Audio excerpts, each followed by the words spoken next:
People buy on emotion for logical reason, and they remember the way they feel. They don't remember what you said at all. Since 1981, Justin has been producing world-class Bordeaux-style wines from Paso Robles on California's Central Coast. As the pioneer of Paso, Justin wines are what put Paso Robles on the wine-making map. The Justin team believes that wine should be exceptional from every angle, which is why their team uses boutique winemaking practices like hand harvesting and hand sorting. With a rich history of accolades, Justin produces exceptional wines and is proud to be America's #1 luxury Cabernet. Whether you're the first-time wine drinker or a wine aficionado, Justin has a wine for every celebration and occasion. Visit justinwine.com and enter promo code PLAYBOOK20 for 20% off your order. Justin offers the perfect holiday gifts for clients, colleagues, friends, or family. Be sure to check them out at justinwine.com to receive 20% off your order for a limited time and use the promo code PLAYBOOK20. Welcome to Celebrity Entrepreneur Show with the incredible, always changing, growing, and expanding James Maslow. What's going on, my little brother? What's up, my guy? And he means that literally. Your boy is up almost 20 pounds on the gain train right now. And that's muscle. And we'll get a guest on that will tell you the meaning of that muscle, because he is a multi-gold medal winner. And that's not just Olympic gold medal, world championships. But we're going to talk about a different type of medal beyond that. And it's the medal that you have and many entrepreneurs have, the medal of consistency and persistent behavior that it takes to be the world's best. You know, I work really hard to be the best that I can be, but I have to tell you that it's extremely subjective whether or not you're the world's best at something. And I will tell you humbly, I don't believe I'm the world's best at anything, but I have been blessed to be around the world's best, unequivocally the world's best. And that easiest moniker is given by a gold medal at the Olympics. When you own a world record and you're the world's best and you have an Olympic gold medal, it's very objective that you can say you're the world's best to receive that medal. But I'm really interested, James, in the medal that it takes to get that type of medal. And so for you, I'd love to understand the medal side, not the gold medal, but the medal that it takes to be one of the world's best at what you do, which I hope I'm in that league as well at what I do. But there's a certain type of medal. What does that mean to you? And what is that medal for you that's gotten you to the top of your profession? Well, you just said that you surround yourself with the best. And that's exactly what I'm trying to do. You know, that's why I gravitated towards you and why we've become friends, because I get an enormous amount of value, not only just being around you and the many conversations we've had and continue to have, but being around your circle. And that goes back to just the oldest, adage in the book, which is you become the 5 people you surround yourself with, you spend the most amount of time with. And I think that that is absolutely true. So like you, I don't consider myself the best at anything, but I'm humble enough to continue to want to grow, to continue to want to learn and get better every day. And that's all any of us can do. And I keep trying to do it. But I want to throw a quick question back to you before we invite on our guest.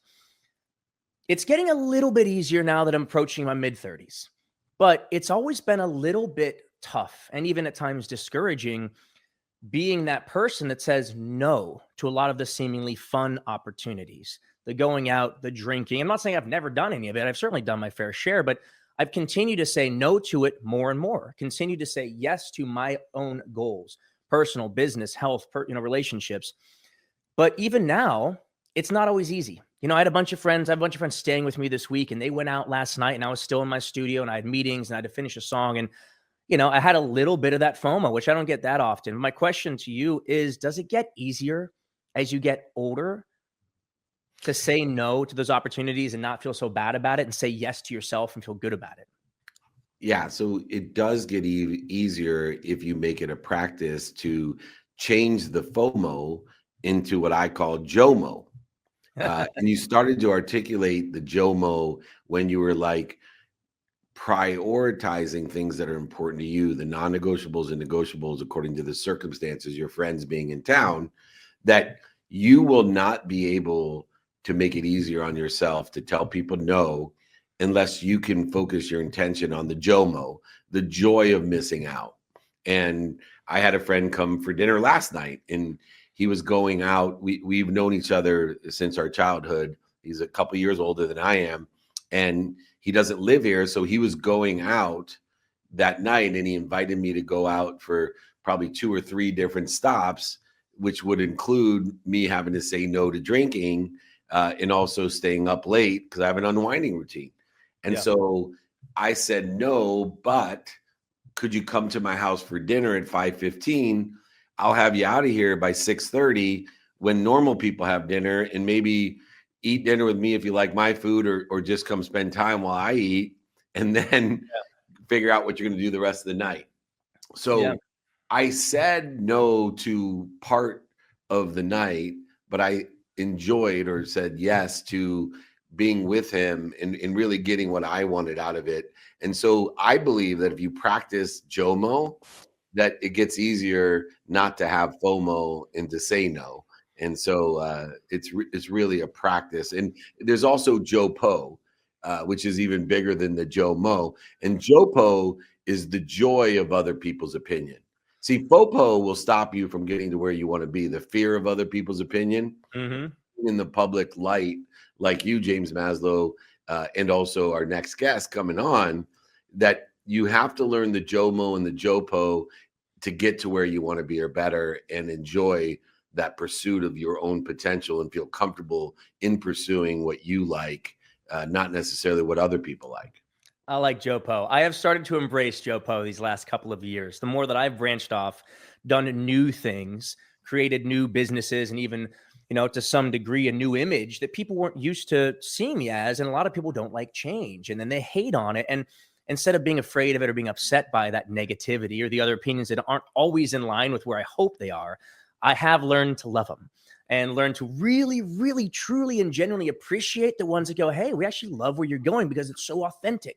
Why would they say that if it weren't true?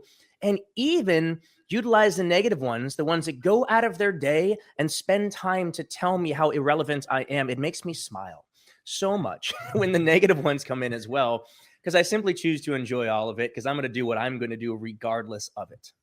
Yeah, let me tell you about the unsubscribe philosophy that I've developed, and then we're going to bring LaShawn on and ask him about the FOMO and FOPO and the JOMO and JOPO option of, imagine how much, when you're the world's best at something, unequivocally, objectively, holding a gold medal in world records and world championships.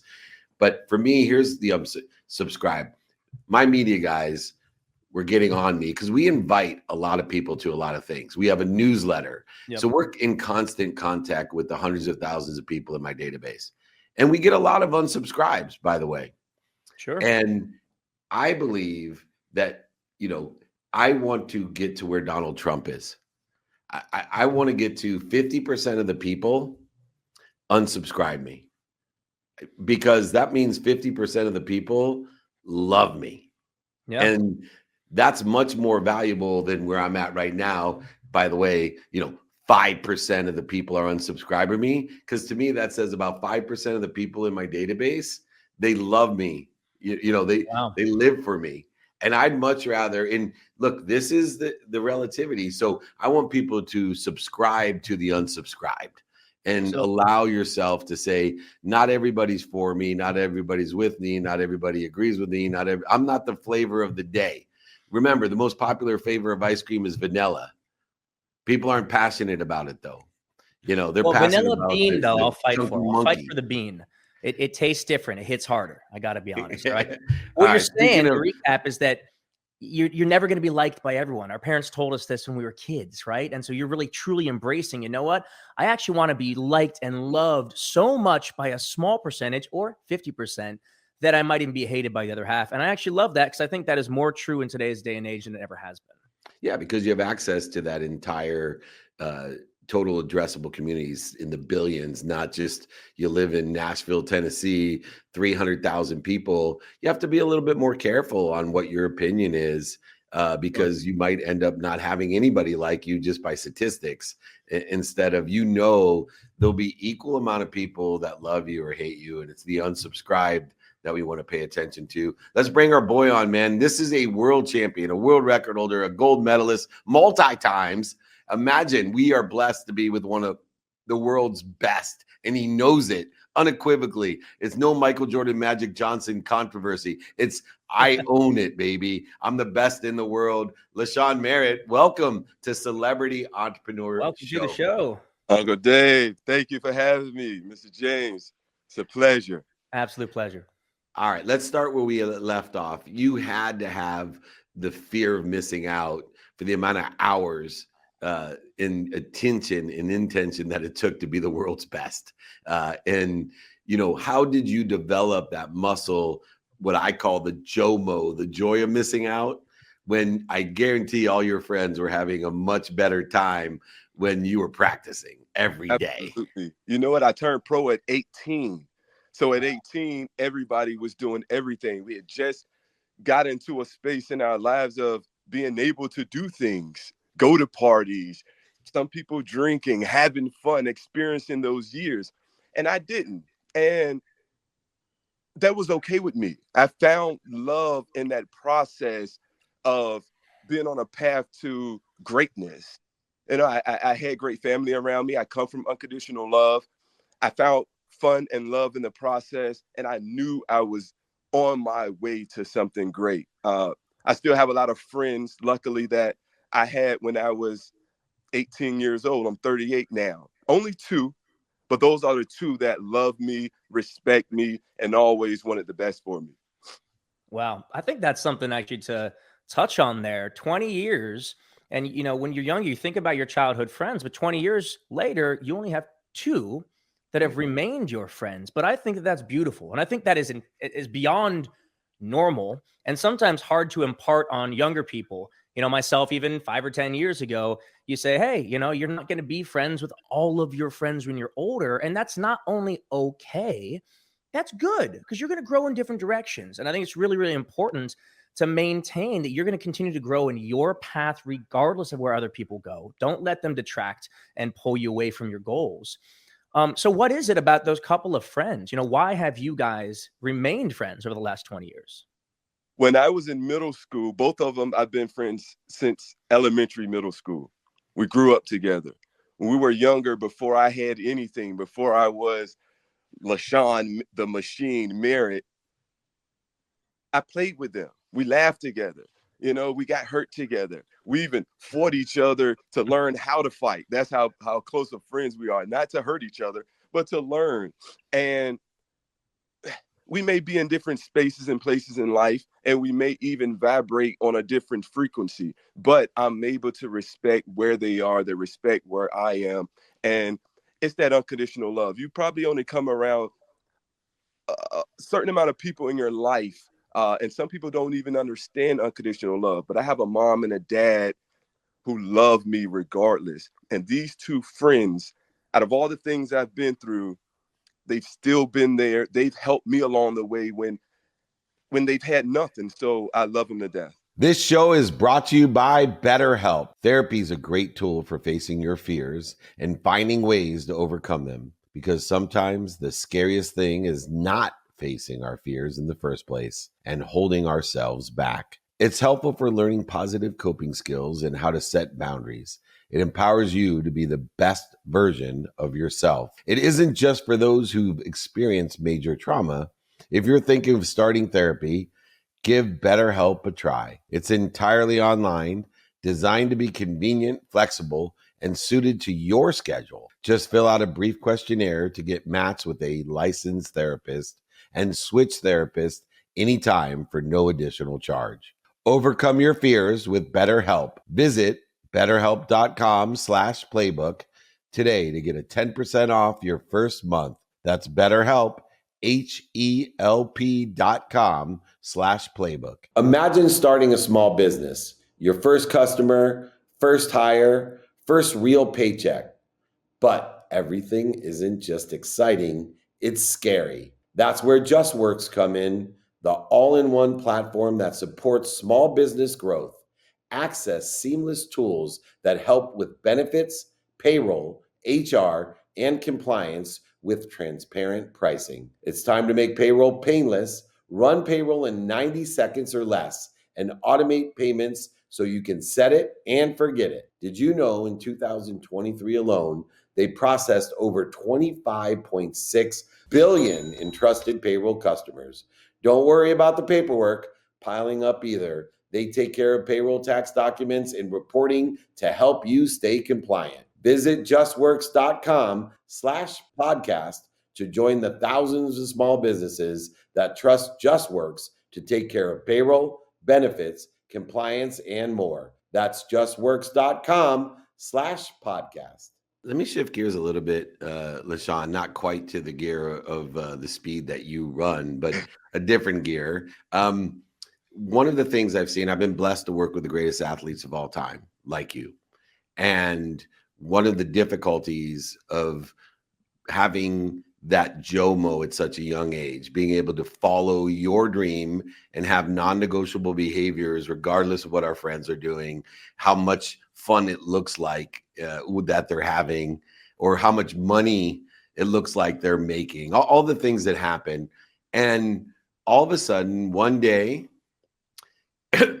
all of that work, all of those behaviors stop because you are done playing football, baseball, basketball, hockey, running the 400.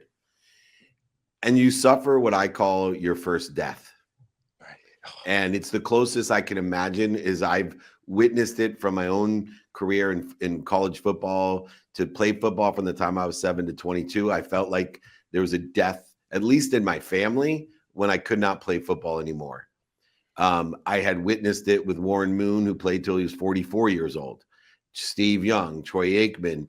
I witnessed it with Lennox Lewis and Evander Holyfield with boxing. And all of us suffered from that death. How have you been able to grieve or process the first death that you experienced when everyone else not only look, when you're a person in your family dies, people are sympathetic and empathetic. Right. Nobody is empathetic and sympathetic in this type of death because they all see you as the gold medalist, the world champion, as Steve Young, Troy Aikman, Warren Moon, Lennox Lewis. They see you like that. So there's no empathy for you at all. It's only, shit, he has everything. He's LaShawn, the Machine Merritt. How did you deal with your first death? That's a great question. Mentally, physically, emotionally, from the sport, I've hurt. In training, there's times where, if you gave me, I don't know how much money, I couldn't stand up and run to you. I built up that much lactic acid. So I know what death in the body, for my body, I can't move, kind of feels like. And I had to take everything from the sport into that moment after I retired to get through that. The biggest thing was purpose. That daily, I was so used to a routine of bringing my best self and accountability and purpose day to day, and I didn't have that, and it was hard. And I struggled for a while, and then I really seeked out people who respected what I did in that field and let me know, hey, this is who you are. And I had to remind myself of, yeah, that is who I am, but I did a lot to become that person, and that's a lot mentally. I remember how important it was to ask for help. That's the number one thing. I was in a space where I was lost. I've been coached all my life. Ever since I was younger, every sport I've been coached. Then I got out into the world where I didn't have a coach, and everybody wanted something from me, or I had the ability to do certain things because of my accolades in the sport. I had to really tap into what made me a champion, who I was, the Merritt mindset, those hard days, those times where I had to shine, the days where I had to really bring a certain type of shine to the grind because I was the best in the world. And I'm still going through that a little bit. It was an identity crisis. It was a lack of purpose. I don't have wife and kids, so I didn't really know what to pour into. I have a big need to and a desire, and I have a space in my heart to pour back into young people. My mom's a teacher. I understand the importance of the messenger. You know, I talk to a lot of young people. I understand this message, and this message of accountability, discipline, all the things that made me who I am and who I was in the sport from ear to ear. I realized that translates into life. So I push those messages, and I'm still dealing with a lot right now as far as what I like in life. But as far as what made me who I am, I know that formula, and that formula it can transform lives. That's Yeah, amazing. it's interesting as an Olympic gold medalist, you transform yourself from a messenger to actually being the message. And understanding that is a transition and a transformation. James, you've experienced this in your own career. I'm sure every time you come home from the road, there's a mini death after standing in front of stadiums full of people.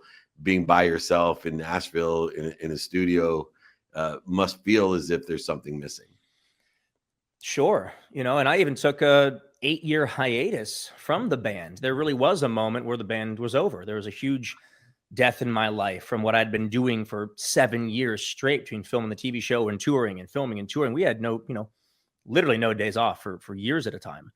And for that to stop, there was that momentary relief of like, oh, this is exciting. And I get to figure out who I am and what I want to do. And then quickly followed by an enormous amount of fear of like, oh, shit, what do I do? It all sounded great, but it's not exactly as easy as one might have said, like, oh, you're gonna go and just get the next series or the next movie or do your own music and be Justin Timberlake. Having said that, I'm so grateful that we did take that time. We took 8 years and I went and did a bunch of independent films, a couple of studio films. I did write my own album. I did tour, mind you, smaller venues than arenas and what we were doing before. But that life experience, I wouldn't trade for anything in the world. I had more fun. One of my best friends in the world, Jordan Greenwald, who is now a huge musician in Lovely the Band, was my guitarist on a teeny tiny little run I did for solo James Maslow music in Europe and Mexico and parts of South America. It was just him and I on stage. We had one tour manager and a driver in a Sprinter van. Mind you, going from, 10 buses, 10 trucks, like pretty sizable touring with BTR, which we are grateful that I do as well again today. But I say all this with the biggest grin you'll ever see me have because I wouldn't trade those months and years for anything. And I'll say the same thing about the other guys. They went out and did their own thing. Some of them started families and have kids now. And some other one, developed their own businesses. And we all came back together so much stronger because of it. So I think it's important to acknowledge that, we will have multiple deaths in our lives. But as scary as they are, they're going to provide an opportunity to reinvent, to figure out what you like, what you want to do next. And I think that is so exciting because one of the scariest things to me as a kid was doing the same thing day in, day out for the rest of my life. I used to imagine sitting in a cubicle and that was my job. And I said, nope, you can't pay me enough money to do that. So, on that note, LaShawn, I was curious. We were chatting for just a second before this came on. You're talking about how you do motivate and educate and educating and motivating the youth, as you put it, is one of your big passions. What's one of the most effective ways that you found that you have to get through? Because I do a fair amount of talking and motivating, especially to young adults. My fan base is like college and just above. And sometimes I feel like, oh, they totally heard what I said. And other times I'll speak to a room and I'll even have people come up and say, hey, that's great, but I don't think it applies to me. And it's not always easy. How have you found you can cut through and truly motivate kids? For me, it's a more of inspiration because of who I am and what I've done. The respect that's there. I've never been the type of person that needed to be hyped. So to like, okay, this is what we go, this is what we're doing.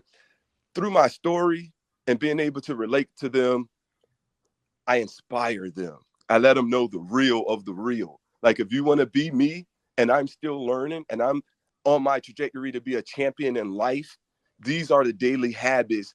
This is the vibration you need to be on. Now we start to talk to entrepreneurs and business leaders on what was my daily habit like, my accountability, my discipline to become a champion. And luckily, I've had the opportunity to come in with a gold medal and demand the respect. And like I said, sometimes it's the messenger. That's awesome, man. Yeah. David, how do you find? I mean, because you speak to people, you got me into wanting to speak to people, you know, watching you completely captivate rooms of thousands of people. You have a way about you, but how did you develop that, right? Like, where did that start where you recognize an ability within yourself to motivate? You know, I'm very particular in teaching people what I experienced and what I've learned far beyond the speaking that I've done for so many years is that it's the stories that you tell and the lessons that you're teaching. And so I've become a student of what resonates with me because that which resonates with me, meaning the lessons that I feel strongly about, that I agree with, and even later on in life, the lessons that I feel strongly against. I don't agree with them at all. And doing the research and having a system to capture the lessons that are aligned with my frequency, which is illustrated by the resonance of my inner energy, my frequency. So if I agree with something, like I heard, and I think maybe one of you guys was with me when I heard it, someone said, you know, my mom told me you're either humble or you're about to be. And when I heard that, it went to my core. And I immediately texted myself, you're either humble or you're about to be. And then it went right into my capture folder. And then on Sundays, I review those. And I went ahead and created a story around you're either humble or you're about to be. And so for me, what I teach and what I practice is I want to make sure, one, the lessons that I talk about are mine, meaning they represent me. And the frequency is me, not just the idea. And so then beyond that, I practice telling stories so that more people will listen to the lesson because it's more entertaining. And I hit more emotions because people buy on emotion for logical reason and they remember the way they feel. They don't remember what you said at all. And so the combination of frequency and making people feel a certain way by telling the story in a certain way allows me to build a bigger and bigger community of people that want to come and learn those lessons. The other lesson about the lessons that I've learned is not only just capture which resonates with you, but you need to be annoying with your lessons. And I think I've shared this with both of you before, right? Annoying means what? Repetitive and honest. Nobody likes someone to repeat themselves, and nobody likes honesty, especially with themselves. And it hit me in your space, James, because I pay a lot of money every year to go see the Rolling Stones. And you talked about, you know, Mick Jagger, what he must feel like, because ever since he was a kid, he's been playing Satisfaction. The same thing, the same song, dancing almost the same way. And he is old, bro. I mean, he makes me look like a spring chicken.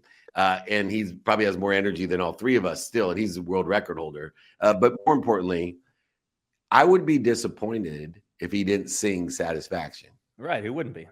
And you have to realize when you're speaking, people are disappointed if you don't tell the jacket story if you're David Meltzer, or you don't tell about your mom when you lost everything and you lost her house, or you don't tell them about being more interested than interesting. And you have to realize that it's about the lessons and the stories that make a great speaker. And it takes a lot of practice, a lot of practice. And, you know, all of us practice speaking every day. The reason I do these shows is it helped me practice speaking. So that's what I have on that. We got to bring it home here, James. I'm going to count on you to give us the final question and nugget to ponder over a week until we get together again. Wow. Well, this is Celebrity Entrepreneur. So from the entrepreneurial side, the business side, just finishing rereading Rich Dad, Poor Dad, which is one of the ones that you suggest I read every year. And I'm taking your advice and rereading it every year. And one question that he poses is just simply, where are the opportunities? So that's been going through my head in terms of investments, in terms of how do we grow ourselves, but also grow our wealth, from a financial perspective. So I don't know if there's any nuggets somebody wants to throw in, but as I was sitting down with my team in the real estate space today, we were thinking about acquiring, another rental property. I took a pause and was like, but that's been done, right? The property we're going to buy was purchased 30 years ago for 7 cents. And the upside, the equity growth has already happened there. So I'm like, is this really the smartest play? And then we started thinking about buying entire, portfolios, buying somebody's entire rental business. Instead of buying one house, buy 40 or 50 and get a much better deal on all of them. So I'll pose the question in either of your worlds, if you want to just answer something interesting, but like, where is an opportunity right now that maybe most people aren't thinking about? Wow. So let me tell you the methodology, because there's a lot of them today, and it stems from people's expectation in blockchain and AI. And so people overinvest in an idea, and that thereby elevates opportunity. So when there's a new hyped up thing like blockchain and AI, you want to be and understand how in history have we marginalized or created profit from the internet when it was new, from the electric car when it was new. You know how? From picks and axes. You got to be in that business. So where the opportunity always lies for me is take the overhyped, super competitive industry, career, job, or space, and learn, because overhyped means people are going to be buying all into it. Learn where the picks and the axes are that you're going to be able to monetize, and you're not going to care who wins the race. You're not going to care who makes money and who loses money, because everyone's going to need to use your pick in order to use AI, or your axe in order to use blockchain. And so I'm investing in picks and axes of the overhyped industry, careers, and jobs. And I have been since 1992 with the internet, and it served me extremely well. It's back to boring businesses, huh? Yeah. Well, it looked like roll up electricians, plumbers. There's a huge opportunity if you understand AI and blockchain and point of sale, that, there's plumbers in New York City that 80 years literally have owned a business, a multi-million-dollar business, but haven't implemented any AI or any technology. Imagine buying 5 of those businesses and putting those people to retirement, and they're happy, and then 10 times the revenue because they have no technology implemented. Yeah. I love it. Optimizing, buying businesses and optimizing. I think that's actually something really, really smart. Anybody listening should pay attention to. It's what I'm learning and asking a million questions about, because starting your own business is really, really, really tough. And there's a lot of smart people who have started businesses and they just don't want to run them anymore, or they're retiring, like David said. So I love that. Well, I know I was supposed to have the last word, but LaShawn, do you want to send us off with any last bits of advice? Just advice about anything. Anything at all. I tell people a lot about what my Uncle Dave tells people. Be more interested than more interesting. Be kind to your future self, and do good deeds. Amazing. You're empowering others. That's what I live for, is people like LaShawn Merritt, the machine. And thank you for acknowledging the words of wisdom and the faith that I try to instill in people like you and James Maslow, and just the fact that you took the time, both of you, to be a part of Celebrity Entrepreneur Show and to do this with us. I hope to see you both in person. I'll be swinging by there before the Super Bowl, maybe at the Super Bowl. You're always invited, not obligated. God bless both of you, and anything I can do to be of service or value to either of you, all you got to do is ask. Thank you. Appreciate you. LaShawn, thank you for your time. David, it's always a pleasure, man. Thank you, James. Awesome. Thank you, Uncle Dave. You got it. See you guys soon. All right, everyone. We are blessed to be Celebrity Entrepreneur Show with James Maslow. Join our private networking group so you get exclusive VIP invitations and get to join us to help us find people that know people that can help us. David at dmeltzer.com. If you want my schedule of over 200 cities, some of them with James, some of them with LaShawn, 949-298-2905.